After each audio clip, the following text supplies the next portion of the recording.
personal na nakipagpulong si Department of Social Welfare and Development o DSWD Secretary Rex Gatchalian sa mga alkalde sa lalawigan ng Isabela upang talakayin ang ayuda para sa mga corn farmers na labis na naapektuhan ng matinding tagtuyot.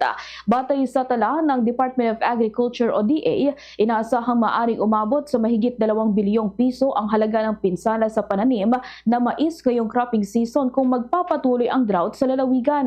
Sa eksklusibong panayam ng Bombo Radyo Kawayan kay Secretary Gatchalian, ibinahagi niyang inatasan siya ni Pangulong Ferdinand Marcos Jr. na personal na kumustahin ang kalagayan ng mga magsasaka sa Isabela matapos itong ideklara sa ilalim ng state of calamity.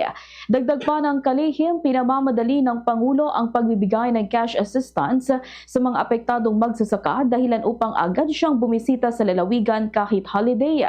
Ayon pa kay Secretary Gatchalian, kasalukuyan ng kinokolekta ang datos ng mga apektadong magsasaka upang mapabilis ang pamamahagi ng tulong kasabay ng patuloy na pagtaas ng presyo ng produktong petrolyo. Tiniyak naman ng DSWD na makakarating ang nararapat na tulong hindi lamang sa mga corn farmers kundi maging sa mga rice farmers sa lalong madaling panahon. Sa ngayon ay hindi pa binabanggit ni Gatchalian kung magkano o ilan ang eksaktong halaga ng ipinapamahaging tulong para sa mga corn farmers sa Isabela, ngunit tiniyak niya na agad itong ipagkakaloob sa lalong madaling panahon.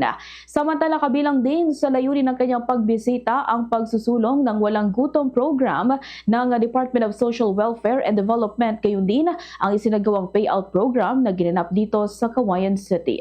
Ganito ang bahagi ng pahayag ni DSWD Secretary Rex Gatchalian. Naatasan ako ng Pangulo natin, Pangulong Ferdinand R. Marcos Jr. na tulungan yung mga corn farmers natin.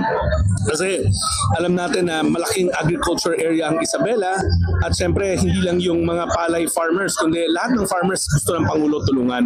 So ngayon nag-commit tayo na pag nabigay na yung listahan sa atin ng mga corn farmers na apektado nitong kalamidad na to, nitong drought na to, agad-agad magbibigay tayo ng tulong pinansyal para makabangon naman sila at hindi naman mahirapan ng gusto.